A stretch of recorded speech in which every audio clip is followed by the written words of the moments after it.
28 seconds. 27. 26. 25 seconds. 24. 23. 22 seconds. 21 seconds. 22 seconds. 19. 18. 17 seconds. 16. 13 seconds. 14. 13 seconds. 12. 11. 10 seconds. 9. 8. 7. 6. Copy. 5 seconds. 3, 2, 1. Welcome, cadets, to Subspace Chatter. This week we will be analysing the 8th episode of Star Trek's Starfleet Academy, The Life of the Stars, so lower shields and prepare to engage as we beam up opinions on this episode. Joining me today are a group of experienced fellow instructors, so let's introduce ourselves. I'll start with myself. My name's Michelle. I've been a Star Trek fan since the late 80s, early 90s. Okay, Eve? My name's Lieutenant Commander Eve Zellick, and I'm a director of the real-life Starfleet Fandom Academy of Music, or Starfleet Fandom Academy College of Music, sorry. Yeah. Okay, Dan? Hi, my name is Dan Lackey. I've written for Star Trek Explorer magazine. I've studied Star Trek academically, and I started up this YouTube channel. And I'm Dallas, lifelong Star Trek fan ever since the 25th anniversary special. Got me totally sold on it. I'm an amateur writer, and, well, I'm starting a new project called Sci-Fi Speculations, coming soon. Okay, Phyllis? I'm Phyllis Strong. I'm a lifelong Star Trek fan as well, from repeats of the original all the way to today. And I was fortunate enough to write on Star Trek, Voyager, and Enterprise. Okay, we have two new co-hosts. So, Adam, please introduce yourself. I'm Adam Wright. I'm from New Zealand, so you're going to get an interesting accent. I am a lifelong Trek fan as well. From Next Gen, really, is where I entered, though I have consumed and loved every and all version of Trek, even the ones that I hated. I happen to be, in real life, a master health coach, which includes recent training in mental health. So this is going to be quite an interesting exploration. All right, and is it Jason or Javon? Javon. Sorry, I didn't think I need to get glasses to read. No worries. Javon, I too am a lifelong, really intergenerational Star Trek fan. I started with Next Generation and kind of inherited my love of Star Trek from my mom, who started with the original series. Mm-hmm. And Star Trek once saved my life, literally. So I'll tell that story at some point, I'm sure. Thank you. That sounds actually very familiar with me because my mum got me started too with the original series. Right. Class is now in session, so welcome back to the Academy. So shall we just go straight into the questions? Right. First question we have is, who do you consider to be the main character in this episode, which is The Life of the Stars? The Doctor, Sam, or Tilly? And why do you think that? I'm going to go with the Doctor because we finally get to see why he's got such a stick up his arse and what his problem is with Sam. Sam is more the catalyst for telling us the story of why the Doctor is the way he is. Tilly, to me, like, I love Tilly, but Tilly was not the main character. Tilly was brought in to help drive the plot. Not in a bad way. She's just, that's just why I think the Doctor, because this was more focused on the Doctor's past, the Doctor's issues, than it was the other two. Because Sam doesn't so much have an issue. She's got what we would consider a medical problem if she was organic. And Tilly, like I say, is there to sort of drive the plot. She's like an external influence.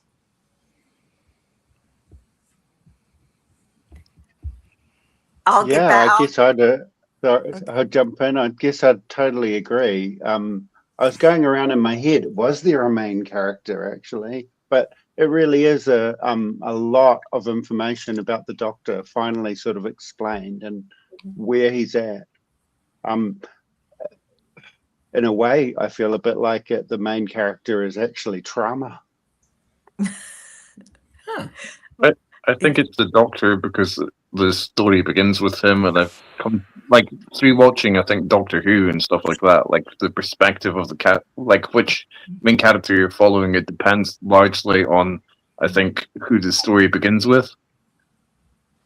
Yeah, I think I would co-sign the idea that trauma is the main character because we're every the whole thing with Tilly and Caleb and all the other students who are dealing with their trauma. There's the physical trauma that Sam has experienced, the psychological trauma that the Doctor has experienced. That's the kind of the thread that runs through everything, and everybody experiencing that in different ways. And I would processing it in different ways. So I think trauma is the main, and maybe that's a theme and not a character. I was about to say that was the theme that runs through it. Yeah. But I would agree. It's hard to pinpoint a main character in this ensemble that spreads itself so wide. But I do think the Doctor changed the most, and that's one of the arc of the character is one of the things that might define the main character. So that would be why I would choose the Doctor. There was a and B plot for though trauma was the central theme. For the A plot, I think a lot of the focus was on the Doctor because all the roads led to the Doctor and how he reacted and resolved. As for the A plot, Tarima, because she was the one that went through the most trauma and had the most damage. She came in very distant, very cold, not wanting to resolve anything, not even wanting to confront it. But everyone else was trying to resolve it in their own way, and also in their own way trying to connect with her, and she was having none of it until the very end. All roads with the group of cadets led to her, and it was through her that everyone else could help resolve their trauma too. Except the Doctor, because he had not really anything to do with her other than a brief scene at the beginning where he's telling her that, they understand she's having to transfer to the academy and stuff like that. But the Doctor and her, there was really no connection between the two of them. So, well, I was thinking in regards to the A plot. B plot, Doctor had his own thing with Syl and Captain Aki. You mean Sam? Oh, yeah. Sam. My mistake. Tongue-tied.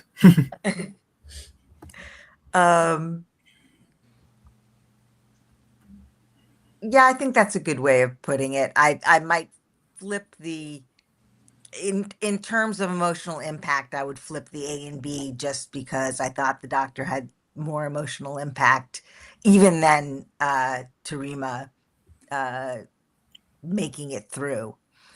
But that's up for any kind of discussion. Or maybe the A and B plot should have been switched so that the main plot was focused on the Doctor rather than the rest of the cadets. Yeah, because I thought Robert Ricardo gave an absolute masterclass in acting in that episode. I noticed that too. There was a lot of very engaging acting in this episode from a lot of young and quite new actors as well. I was really impressive, actually. So I'm kind of conflicted over the big reveal with the Doctor, the source of the Doctor's trauma, because on one hand he's been around for almost a millennium now, 900 years that he is, and we don't know if he's been off for a century at a time or what has happened over the course of that. But from the very first episode, they tease up that there is something going on in the Doctor's experience that is triggering for him in trying to have a relationship with Sam and be a mentor, or even just be seen or considered as a mentor for another photonic. And then, to finally have this reveal that it goes back to the family that he had in that Voyager episode. On one hand, I feel like, well, what the heck has been happening with him over the last 1,000 years that, he's never fallen in love again or never, and I think somebody mentioned in the comments, did he not love the Voyager crew? And of course, there's different kinds of love, but is a parent whose kid just turned 18 and I'm experiencing my own emotions about parenting and all that. I can also understand, like, nobody can ever get over the loss of a child. Like, that is, and grief is something that I'm familiar with in a lot of ways. So, like, on one hand, I felt like from just a writing perspective, great deep cut in terms of like bringing the story back to a foundational point for that character, but also like it also kind of just skipped over 1,000 years where I was expecting like he had, started a whole photonic community or that it had, and that got destroyed during the burn or something. I was wanting more in some ways. I have to admit, I filled that gap in with my own thoughts there of 900 years of layered things going on, because they do reference, there's a question about one of the other shows that the Doctor was in, and I've forgotten its name. Prodigy. Prodigy. There's a reference there about him not wanting to talk about what happened to that crew. So I kind of filled that gap in with, 900 years of losing people, because he's lost all of the crew of Voyager. He's lost potentially all the crew of Prodigy just from age. So there is potentially layers of loss leading to this point, and I guess that's what I did, the mental flip of that, but it was never actually said in the episode. So I think why they would have gone with the loss of his child is and this goes more into how they're setting up the show more than anything, is one, we're dealing with a room full of kids essentially, and for a lot of people watching the show, whether it's a loss of their own child or a loss of a child in their family or amongst their friends, loss of a child is a very easy thing for most people, even if they've not experienced it, to grasp why that would be traumatic. And going into this, if like how Dan's mentioned that the writers wanted this to be, you don't have to have seen Star Trek to appreciate this show, it would make sense just skip over 1,000 years of the Doctor's history, because that's a lot of backstory. And well, for those of us coming into it who have seen Star Trek, or like Phyllis, who's written Star Trek, we have a reason to care about the Doctor already and why he is the way he is and everything. But a newcomer has no reason to give a darn about the Doctor. He's just some old fogey relic from the past, They don't have any reason to. So I think they went with what was the easiest and most relatable and most pertinent to this group more than anything. It also got a visual, so that was helpful too. Yeah. What surprised me is why we got hinted earlier that he was experiencing some trauma from loss in previous episodes. And my initial theory was that because he's so long-lived, he's going to have a lot of people that are near and dear to his heart that would have passed on centuries ago. So at the same time, though, I didn't realize that the first one that hit really hard went so far back, so early in his creation. I figure any other subsequent loss after that compounded the matter further. This one will be more for Dan and Phyllis, because you guys know your stuff like an encyclopedia. Correct me if I'm wrong, but with the Doctor's holographic family, the one where he loses his daughter, isn't that also the same holographic family where it was Tom or one of the other crew that slightly reprogrammed it because he had like the perfect family going, and he reprogrammed it to introduce issues? Am I referencing the same episode here? Like B'Elanna did it, if I remember right. B'Elanna is the one who reprogrammed them to make them more real. Yeah, so could it be also seen, so then here's a jump maybe, but could it also be seen as maybe that's why the loss hits him the hardest, because she wouldn't have died if they hadn't been reprogrammed to be more real, and therefore maybe in his mind she was murdered?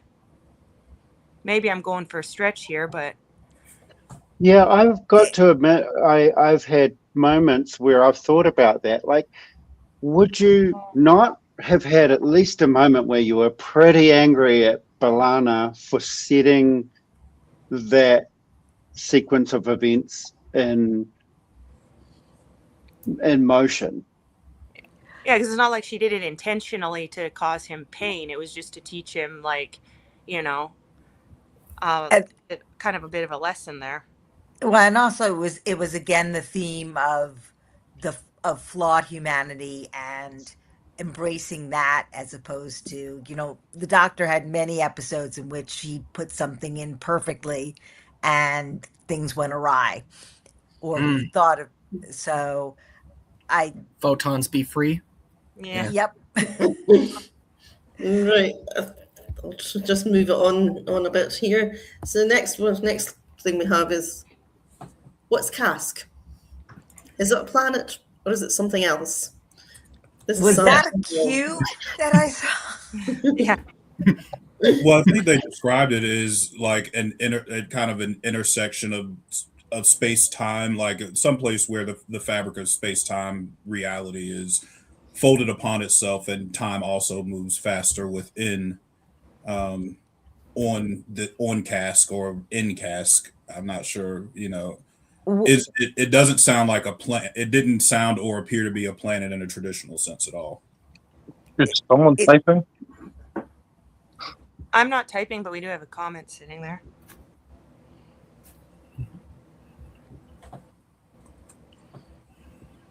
As for Cask, it does seem to be has themes of like transdimensionalism and I'm guessing it's just a hollow planet on a different plane. Maybe it doesn't even have to be a planet. It just has to be some sort of entity in which the holograms can coalesce or exist.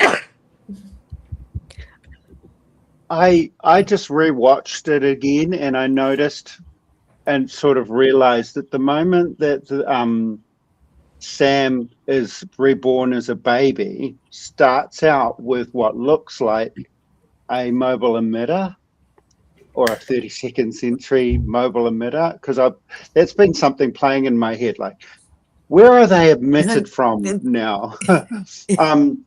And so it seems like it's sort of like an egg or something. At the heart of them is now their mobile emitter. And I wondered if that was what Cask is or was. Is somewhere there's a heart of sort of basically an emitter of it.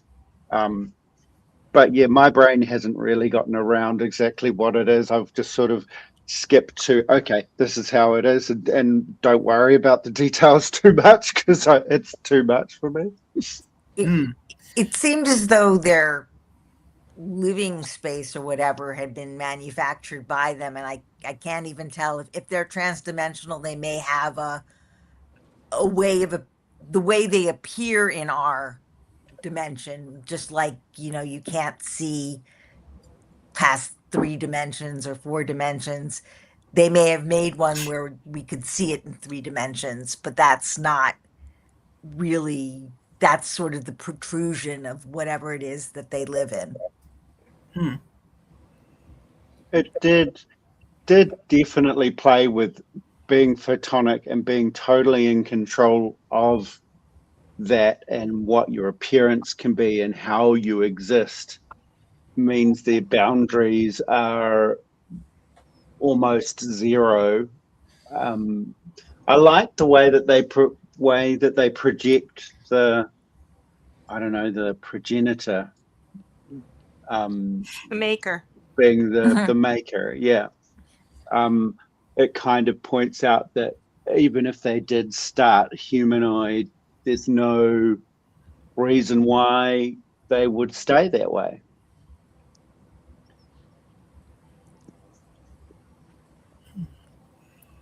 The Maker also reminded me of all of those kind of flashing light aliens that we've seen going all the way back to the original when they didn't have much to work with. So I thought it was an interesting callback. Yeah, actually, that suddenly made me think about the whole episode in Next Gen where one of the characters suddenly gets pregnant and has a child at a huge pace who then grows up. Deanna. Counselor Troy, yeah. It's like, could that have been them exploring? I thought of the whole like sped up timeline thing. Made me think a little bit. Well, they've done the sped up timeline for World with the replicators in Stargate, but if you live like for photonics, if you're essentially immortal as long as there's power or technology to keep you alive, speeding up time makes sense because you'd get bored. You'd get bored waiting for things to happen. I mean, look at the Q. There was that one Q that wanted to, end his life because he'd seen it all and done it all and he was bored, So to me, it makes perfect sense they'd be sped up because for them, probably the world on the outside goes too slowly otherwise. I think it's sort of a time is relative thing where it feels like time to them.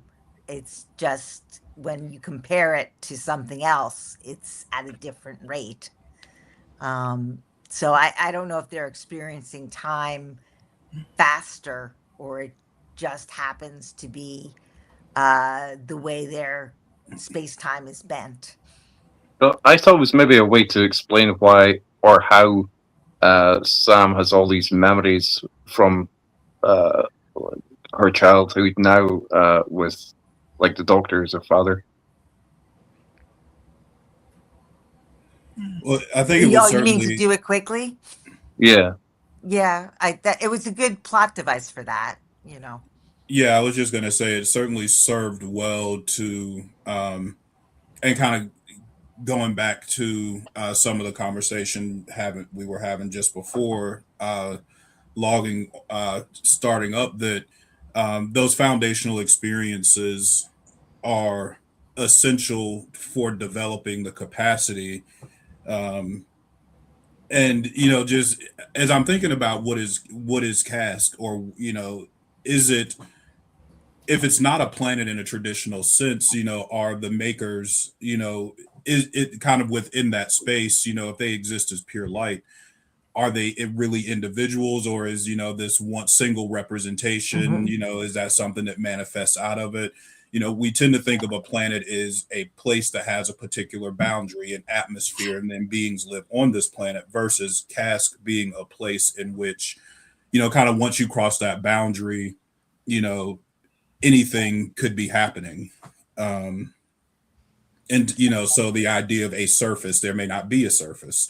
It could be something they can manifest on demand, if they need to, kind of. And that's essentially what they did in terms of creating a space in which the Doctor and Sam and the captain could all have this conversation, have this experience. So yeah, I think it is more weird and undefined than it is like clearly, not like any planet I think they've tried to imagine, maybe save like the gas giant planet that that was a big factor in the last season of Discovery, not Discovery, yeah, where that for their thought of any sentient being could exist in a gas giant. I feel like they're trying to really push the envelope on what it means on like what the fabric of reality can look like. Well, I also think that helped make the Doctor's experience to me more plausible in that they can that he could create an Earth-like world and an Earth-like raising of Sam, with the flowers and everything. And I was like, is anybody else in this world, or is it just the two of them over 17 years, and that's a different kind of relationship? So it doesn't matter for the episode at all. I was just curious. Now, I thought the It same made thing. I was like, having a teenager, at some point they just don't want to hang out with their parents anymore. So like, where are the other people? Well, I was thinking because they're photonic in nature, they have less limits. So yeah, they could probably pretty much make any environment that they want, more or less. It also made me wonder how much of the Doctor's information did the cask get, or did the photonic people get? Like, how much of his knowledge and history, once he's in there, did they have access to everything he knows from the last 900 years? How much did they learn from that as well?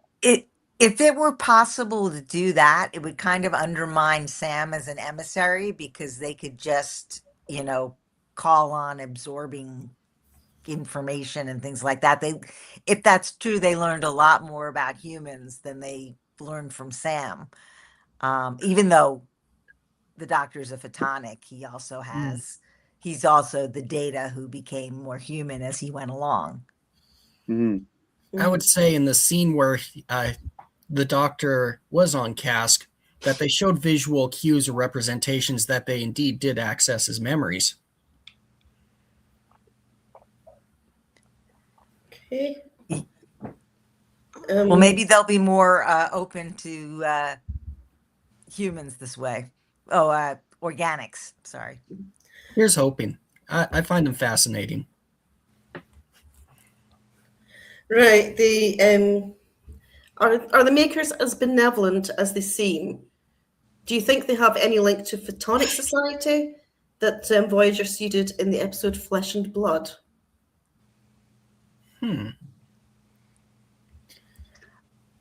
That's my big. I can't help but wonder that the way they've set up the makers in the beginning, in the first few episodes until now, had me wondering if we were about to see the kind of storyline twist from another show,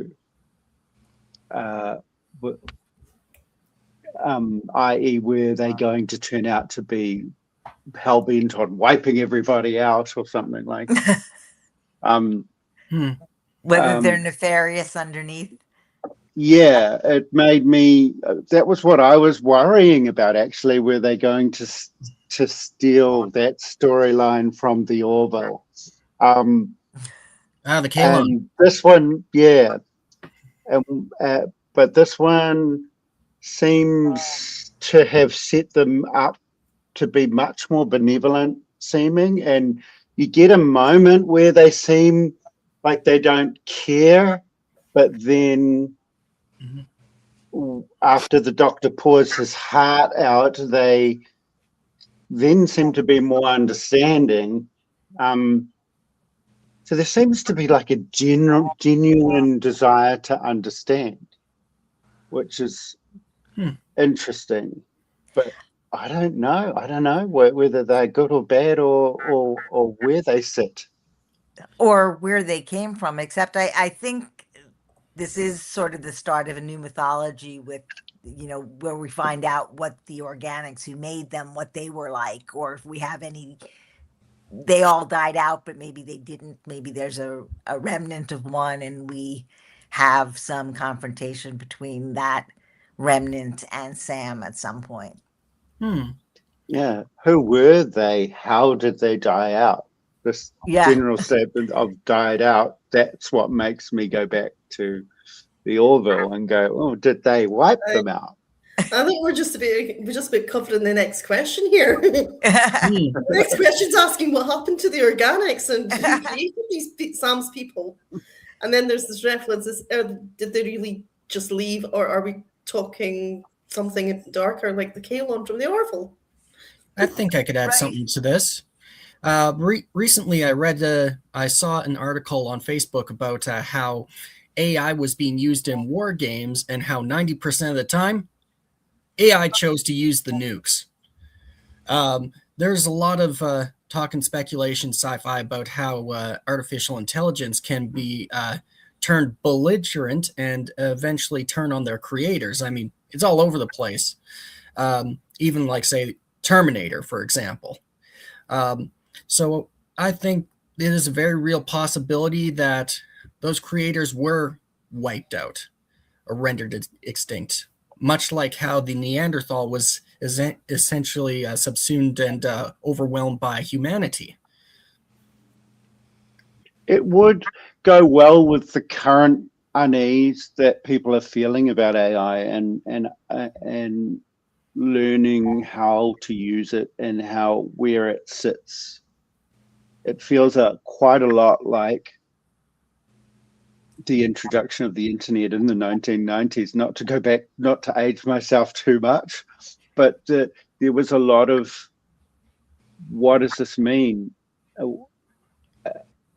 More excitement, less fear, I think. But it feels like the AI is this next great innovation, internet, iPhones, AI. And I am hopeful that they do a better exploration of what it could be than just, okay, it must be evil or they're going to nuke us.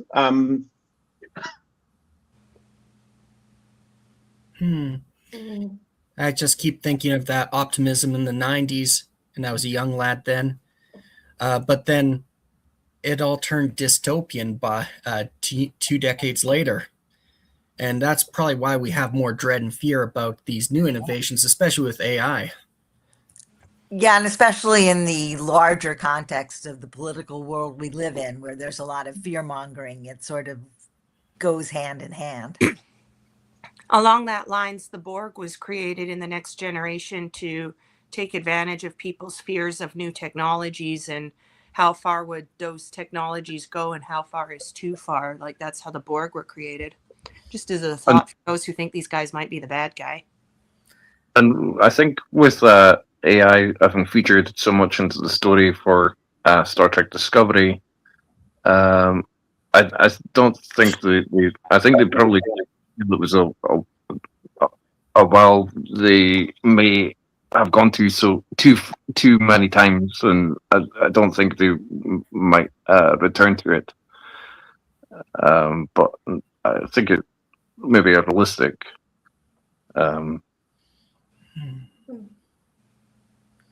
I think maybe they have guardrails.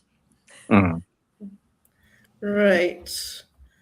I'm going to combine a couple of questions here. Are there parallels between Sam's death and rebirth compared with the death and rebirth of Spock in the Star Trek films? And also, should Sam start calling the Doctor Dad in future episodes? What do we all think? I think she would try, and he would discourage her as, that's personal between us. You're at school. It's kind of going to school where your dad's the teacher or the principal, and you probably don't want to even be identified with him.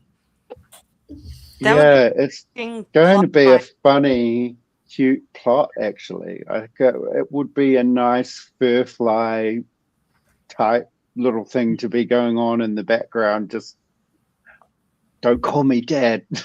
That would go back to when he met Dr. Zimmerman, his creator, because remember, he considered him his dad. And look at what happened in those episodes. I think we'd get more of that kind of thing, like, I don't give a crap. Like, I'm not your dad. He didn't ask to be a dad. It just kind of happened. Well, no, I would say he in confronting his own trauma, he did decide. And maybe you're referring to Zimmerman didn't want to be considered a dad. He was a guy making a program and had his own baggage around that. I think the doctor very consciously chose, in confronting his own trauma to kind of go down the adventure of parenthood again, if only to save this patient, or maybe not only to save the patient, but I think for him it was very intentional. Um, to answer He the was first kind of question, pushed into it though too. Like he was kind of like, there's not really a lot of options here. You're gonna become a dad, or she dies, sort of. Well, sometimes you kind of get pushed into that and you have to make that decision. Do you step up or do you back away? And the doctor chose to step up. Good on him. At least we know he's not a deadbeat. Yeah. so I wanted to answer the first question: are there parallels between Sam's death and rebirth and Spock's? I see that as another one of those just kind of core Star Trek themes that I think of Picard and going through becoming Locutus of Borg, and that is a kind of death, and then then him coming back from that and having to rediscover his humanity. We Captain Cisco, and he famously died, but is he dead? Is he coming back at some point? Is I think many a Star Trek fan wants the resolution of that question. So I feel like death and rebirth is just an ongoing theme throughout Star Trek, but I also feel like that was kind of another one of the big themes. And how do you deal with trauma? You have to kind of be reborn. And they were talking about that in a theatrical piece with the other students when they were talking about, like, you're on this journey. Life is taking you someplace and you can't go back. Essentially it's a one-way trip. All you can do is try to keep going forward and use every moment to kind of rebuild, renew, be reborn. So I think they kind of put it as a high point, or like kind of really pinned it with what was happening with Sam. But they were definitely talking about it with what was happening with Tilly and the students trying to unpack their own trauma and how has it changed them? How are they being reborn through this process of becoming Starfleet officers? You reminded me of that old TNG episode, Family, when Picard goes back to France to the Picard estate and visits his family. And at the very end, after he has a fight with his brother, a literal fist fight in the vineyard, all of a sudden he breaks down. He cries. He admits how he'd been violated, mind, body, and soul, and how it, broke him. And it was very moving, very touching. And that's what this episode reminded me of. It also felt like it was the writers attempting to explain something in Trek that's been long brought up over every show and every era, which is something massively traumatic happened last week. Now everybody's fine this week. Yeah. And it was I actually appreciated that, because it kind of suggests, okay, they get training on how to live with trauma in the early years of the academy, I guess. Maybe so there's that- no, I was just saying maybe there's a parallel to, actual military academy, the West Points and the Air Force academies of the world, that where that people are preparing to go into battle.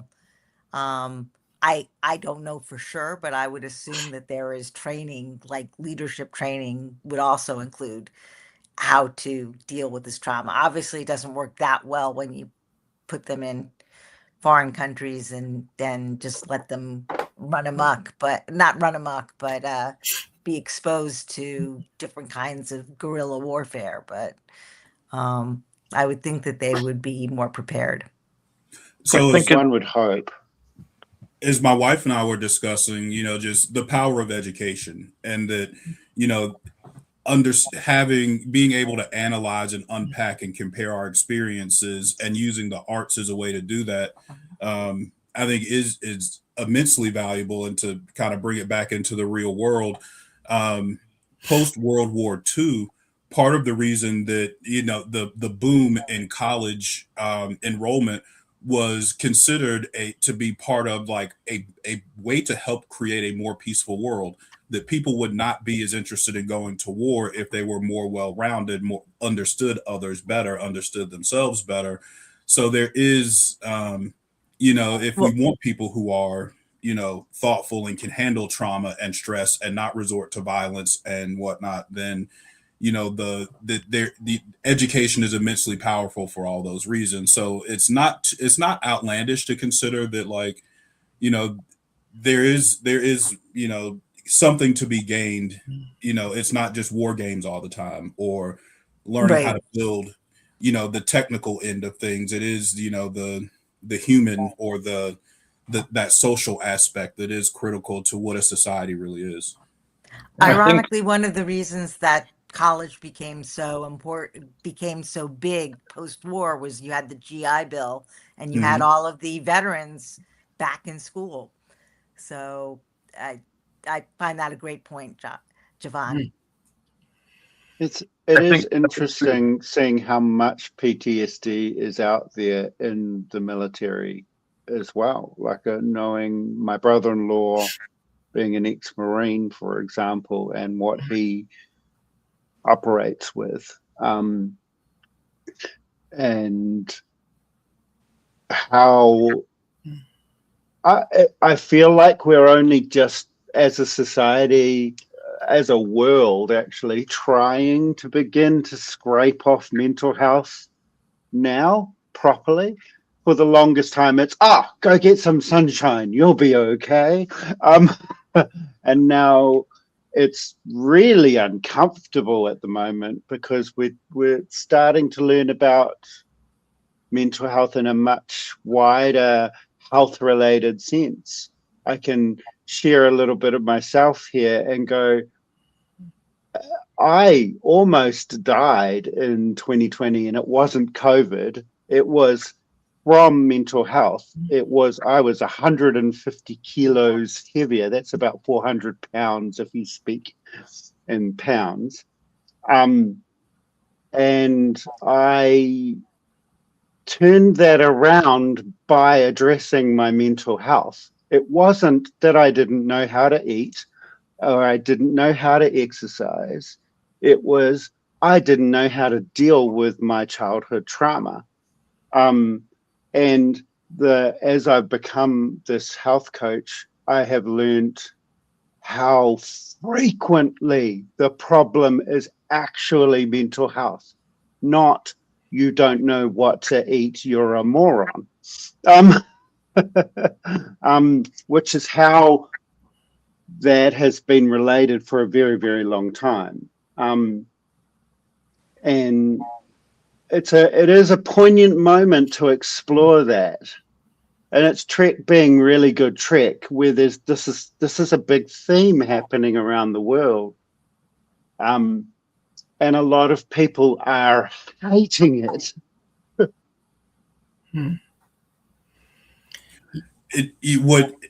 There was this episode of Voyager, another Doctor episode, where he had to make a decision of it. They were in a battle, and he had to make a decision about which patient to treat, and he let somebody die. And the episode kind of picks up after that, and the Doctor is like losing his mind essentially. And they come down to and then what he finds out later in the episode is that this thing happened, and he started to fall apart. They tried to reset him, and that didn't work. And they're basically continuing in this. And I feel like I may be reviewing the episode poorly, but basically he was in a mental health crisis. And at the end of the episode, they were kind of left with, well, we can't, and it also challenged Voyager to understand, like, who is this person that we have essentially brought into being, and how do we treat them? Kind of in the same way they had to do that with Data. They did it with the Doctor. But at the end, they just had to kind of give him the space to grieve and understand. And I think the episode ends with like Janeway just kind of holding vigil with him, the Doc, as he goes through his own trauma and unpacking that and trying to understand the decision that he made. And I think it was very humanizing in that way. That's so funny. I've thought about that episode a few times as well. and I've only just what you've said only just summed it up, which is this concept of the only way out is through. Mm. You can't delete, you can't stop. I think it's really interesting in this discussion that we're talking so much about sort of a classic Trek theme and how it ripples through all of the series to date. And this is, I think, the first time that I feel, or one of the first times that I feel like Starfleet Academy and how it addressed it and whether it addressed it effectively is another question, but actually took on this very Star Trek theme. And also the fact that we were all drawn to the Doctor's story, that was such a science fiction way. I was reminded of the Deep Space Nine episode where they imprisoned, oh God, Colm Meaney's character, whose name now Miles O'Brien. escapes. O'Brien. Yeah, and gave him a lifetime of memories in prison just through his Hard time. hippocampus and things like that. And that was such a great way of showing what it's like to be imprisoned to be tortured and imprisoned for a long time. That this had echoes of that for me.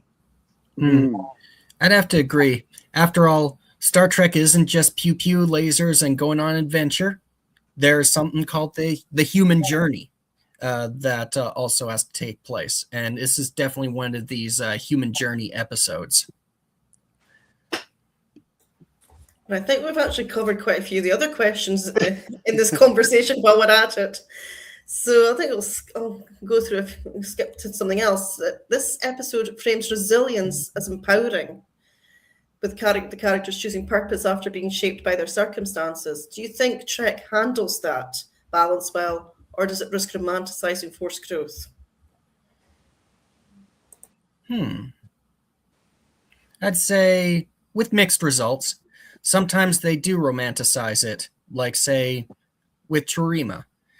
I mean, you could definitely see how that could look appealing. But in others, maybe not so much. I think they try to treat it as frankly as they can. You can only do so much after all. Yeah, that was sort of where I was sitting with this as well, that it is a TV show and we will get horribly bored if the next 17 episodes are trauma. I'm so we tired we of drama probably need, TV. yeah, we probably need a few pew episodes after this. And maybe a light comedy episode too while we're at it. Yeah. So, which is sort of where you get into that space of have they done it justice or not. I feel like that we've referenced lots of different episodes where they have tried to deal with trauma, and the Colm Meaney episode that you spoke about from Deep Space Nine, that has to have been echoing for the rest of his life, but we never hear about it again. So if I guess that sort of sits where I do the mental flip of, okay, well, good TV won't let us do that.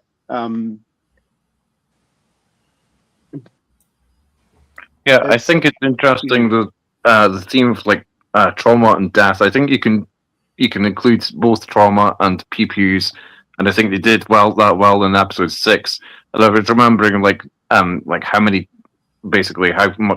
Starfleet Academy has focused on death, like whether the Klingons have died, or as Javin mentioned, like Benjamin Sisko in the first half of the first season of Starfleet Academy, and now in the second season, it's like following on from episode 6, like this arc was dealt with trauma like through episode 7 as well. Yeah, I think it's interesting. It does feel like the whole show's overarching theme is rebirth after massive trauma, like sort of. There is one one back reference that everybody's missed so far. Because people have mentioned the Doctor's trauma, mentioned Picard's trauma, mentioned O'Brien's trauma, and yet here we have a parallel staring everyone in the face. If Terima is the B plot, what about Lwaxana? There was that entire episode that explored how Betazoids handle trauma, and everybody's missed it so far. That's true. We haven't really got into the Betazoid thing. On rewatching the episode, I started going down that road. Like, what is it like for a Betazoid? And then trying to unpack it in terms of Troy and Lwaxana and what we learned from them. And I struggled to see them as see a thread there, actually.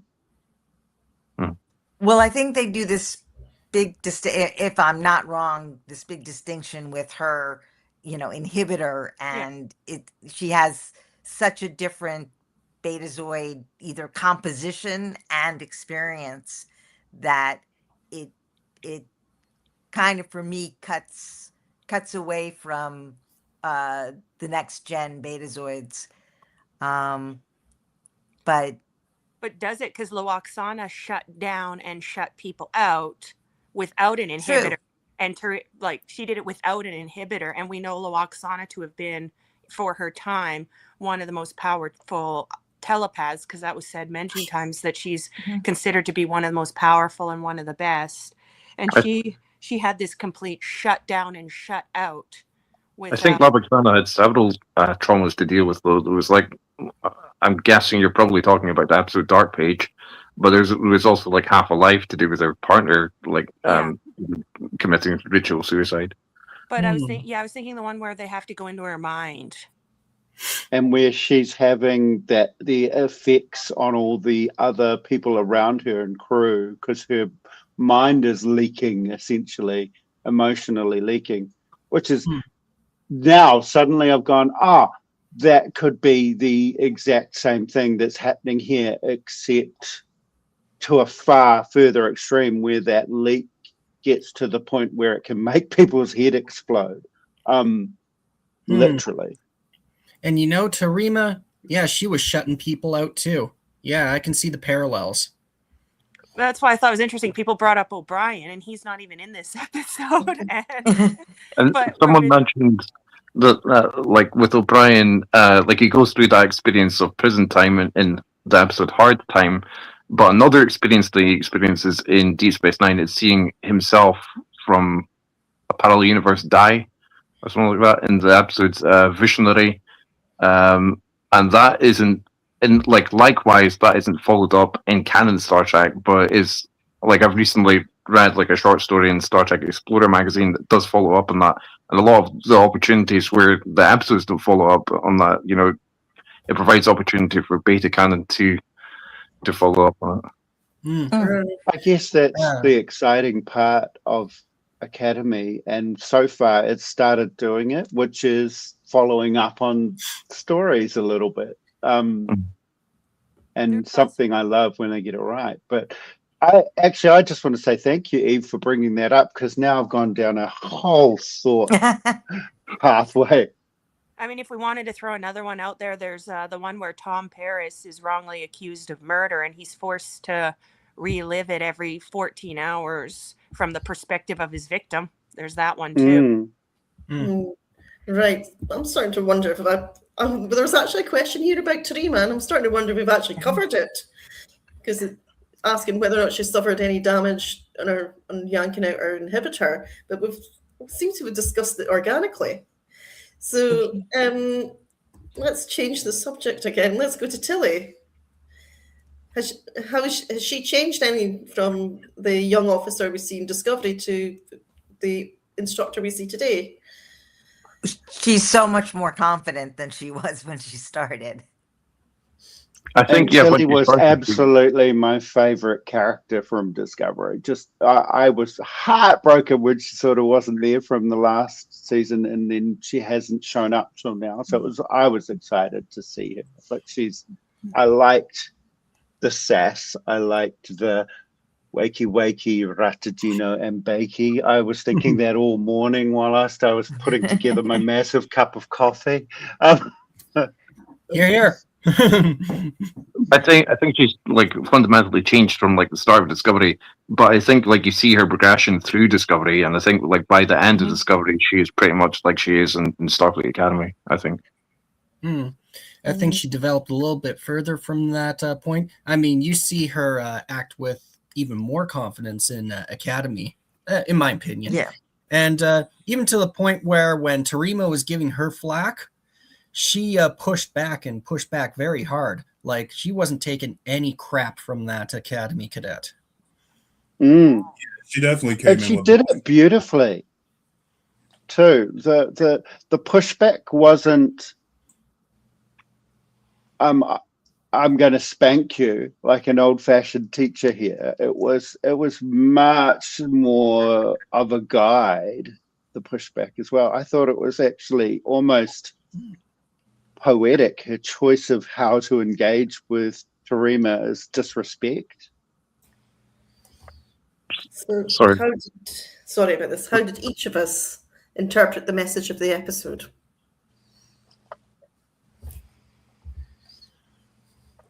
I would say it's obvious. The episode was about trauma and loss and how to recover from it. And one thing I found very clever about the episode is how the various characters were in different stages or development of it.